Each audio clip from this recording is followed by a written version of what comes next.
Mr. Grantham, at a time where we are in such a slow growth economy, where there are warnings, including some of your own, about financial crises to come, how do you persuade investors that this is good business, that this makes economic sense? We were talking earlier that the best thing to do in a forum like this is to ignore the question and get to the heart of the matter. Please do. And I have less career risk than my colleagues sitting with me and probably any of you, and therefore I'm a good person to try and rouse the rabble.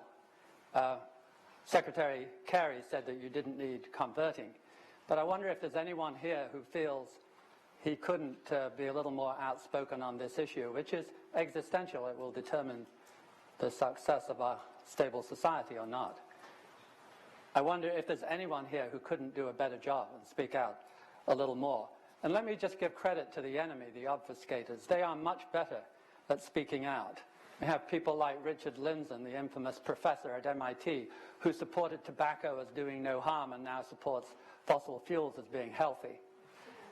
We have Viscount Ridley and what I call the loony lords in England, who even yesterday he had a new article in the Telegraph saying that there was no such thing as carbon dioxide, it was good for you.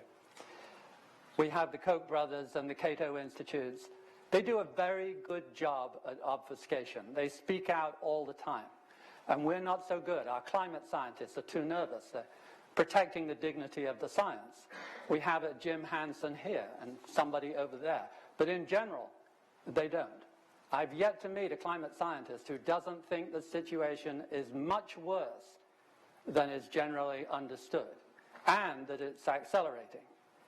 We have politicians, one here, thank heavens, Secretary Kerry, and one there, but in general, much more silent than they need to be.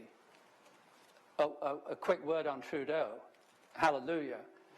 Canada, who used to be good, was captured by Alberta and the fossil industry. And unexpectedly, the Albertan fossil fuelers were thrown out by the Liberals, and now we have a much greener, unexpected Prime Minister. We have the odd mayor of great cities here and there. They're not actually bad at all, but a Bloomberg here and someone over there, but not enough. The pension funds, no direct ownership yet of wind or solar. Where are they? We have a CalPERS here and someone over there, but not too many. They're not pulling their weight. Corporate offices, we have a Unilever here, and let me think. Yes, one or two. If you get it, you have to state it loudly and clearly and often, or we will fail. University presidents, well, not yet, present company accepted. But we have high hopes that someone soon will get it and speak out and set a good example. We have a pope here and there. Well, there's only one pope. But, and thank heavens for Pope Francis. That's career risk. He knew he was going to get hammered, and he still did it.